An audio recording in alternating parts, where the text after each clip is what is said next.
ആരോഗ്യവകുപ്പിന്റെ നോട്ടീസിന് മറുപടി നൽകാനുള്ള പേപ്പർ വരെ പൈസ കൊടുത്തു വാങ്ങേണ്ട അവസ്ഥയിലാണെന്ന് തിരുവനന്തപുരം മെഡിക്കൽ കോളേജിലെ യൂറോളജി വിഭാഗം മേധാവി ഡോക്ടർ ഹാരിസ് ചിറക്കൽ.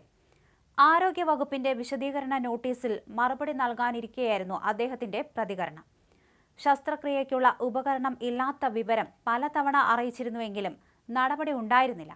ആരോഗ്യ മേഖലയെ സാമ്പത്തിക പ്രതിസന്ധി ബാധിക്കാൻ പാടില്ലെന്നും ഹാരിസ് പറഞ്ഞു. വളരെ വൈകാരികമായിട്ടാണ് അദ്ദേഹം മാധ്യമങ്ങൾക്ക് മുന്നിൽ സംസാരിച്ചത്. അതേസമയം ഡോക്ടർ ഹാരിസ് ചിറക്കലിനോട് വിശദീകരണം തേടിയത് സ്വാഭാവികമായ വകുപ്പ് തല നടപടിയാണെന്ന് ആരോഗ്യമന്ത്രി വീണ ജോർജ് പ്രതികരിച്ചു. വിദഗ്ധ സമിതി റിപ്പോർട്ടിനെപ്പറ്റി അറിയില്ലെന്ന് പറഞ്ഞ ഡോക്ടർ മാധ്യമങ്ങൾക്ക് മുന്നിൽ വികാരാധീനനായി ഇറങ്ങിപ്പോവുകയും ചെയ്തു. ശസ്ത്രക്രിയയ്ക്കുള്ള ഉപകരണം ഇല്ലാത്ത വിവരം പലതവണ അറിയിച്ചിരുന്നുവെങ്കിലും നടപടി ഉണ്ടായില്ല. ആരോഗ്യ മേഖലയെ സാമ്പത്തിക പ്രതിസന്ധി ബാധിക്കാൻ പാടില്ലെന്നും അദ്ദേഹം പറഞ്ഞു. പരസ്യ പ്രതികരണങ്ങൾ ആരോഗ്യവകുപ്പിനെ അലോസരപ്പെടുത്തുന്നുണ്ടെന്ന് ചൂണ്ടിക്കാണിച്ചായിരുന്നു ഹാരിസ് ചിറക്കലിന് ആരോഗ്യവകുപ്പിന്റെ നോട്ടീസ് കിട്ടിയത്.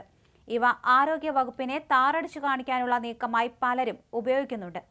ഫേസ്ബുക്കിൽ പോസ്റ്റ് ഇട്ടത് മൂലമുള്ള കാര്യങ്ങൾ അംഗീകരിക്കാൻ കഴിയില്ലെന്ന് ചട്ടമുദ്ധരിച്ചുകൊണ്ടാണ് റിപ്പോർട്ടിലെ പരാമർശം. സാങ്കേതിക കാര്യങ്ങളിൽ പ്രശ്നം ഉന്നയിച്ചതിൽ കാര്യമുണ്ടെന്ന് ശരിവയ്ക്കുന്നതിനോടൊപ്പം പരസ്യ പ്രതികരണം നടത്തിയതിൽ വിശദീകരണം വേണമെന്നാണ് നോട്ടീസിലെ ആവശ്യം.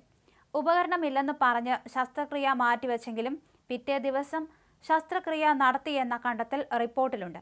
ഇതെങ്ങനെ സാധിച്ചു എന്ന ചോദ്യവും നോട്ടീസിൽ ഉന്നയിക്കുന്നുണ്ട്. നോട്ടീസിൽ തെളിവ് സഹിതം മറുപടി നൽകുമെന്നാണ് ഡോക്ടർ ഹാരിസ് ചിറക്കൽ പറയുന്നത്. കത്ത് മുഖേന അറിയിക്കാനുള്ള വലിയ പ്രശ്നം എന്താണെന്ന് വെച്ചാൽ നിങ്ങൾ വിശ്വസിക്കില്ല. പറയാൻ എനിക്ക് നാണക്കേടുണ്ട്. കത്തടിക്കാനുള്ള പേപ്പർ വരെ ഞാൻ പൈസ കൊടുത്തു വാങ്ങണം. അവിടെ പ്രിന്റ് എടുക്കാനുള്ള പേപ്പർ പോലുമില്ല. ഞാൻ 500 പേപ്പർ വീതം വാങ്ങി റൂമിൽ വെച്ചിട്ടുണ്ട്. അല്ലെങ്കിൽ ഏതെങ്കിലും മെഡിക്കൽ കമ്പനിക്കാരെ കൊണ്ട് വാങ്ങിയാണ് അടിച്ചു കൊടുക്കുന്നത്. അത്രയും വലിയ ഗതികേടാണ്. പിന്നെ എങ്ങനെയാണ് പേപ്പറിൽ എപ്പോഴും അടിച്ചു കൊടുക്കാൻ പറ്റുന്നത്? സ്വന്തമായി ഓഫീസോ സ്റ്റാഫോ പ്രിന്റിംഗ് മെഷീനോ ഇല്ല. പലരുടെയും കൈയും കാലും പിടിച്ചാണ് ഇത് എഴുതിയൊക്കെ കൊടുക്കുന്നത്. അതിനൊന്നും എനിക്ക് സമയമില്ല. ആവശ്യകത മനസ്സിലാക്കി മീറ്റിംഗിൽ എഴുതി കൊടുക്കുമ്പോൾ അത് മനസ്സിലാക്കണം. രോഗിയെ ജീവിതത്തിലേക്ക് തിരിച്ചു കൊണ്ടുവരാനുള്ള ഉപകരണമാണ്, ഹാരിസ് ചിറക്കൽ പറഞ്ഞു. സാമ്പത്തിക പ്രതിസന്ധിയല്ല ഇതിന് കാരണങ്ങളെന്നും അദ്ദേഹം മാധ്യമങ്ങളോട് പറഞ്ഞു. അതേസമയം ഡോക്ടർ ഹാരിസ് ചിറക്കലിനോട് വിശദീകരണം തേടിയത് സ്വാഭാവികമായ വകുപ്പുതല നടപടിയാണെന്ന് ആരോഗ്യമന്ത്രി പ്രതികരിച്ചിരുന്നു. മെഡിക്കൽ വിദ്യാഭ്യാസ വകുപ്പിലെ ഡോക്ടർമാരെ ഉൾപ്പെടുത്തിക്കൊണ്ട് വിദഗ്ധ സമിതി രൂപീകരിക്കുകയും ആ സമിതി രേഖകളെല്ലാം പരിശോധിച്ച് റിപ്പോർട്ട് സമർപ്പിക്കുകയും ചെയ്തിരുന്നു.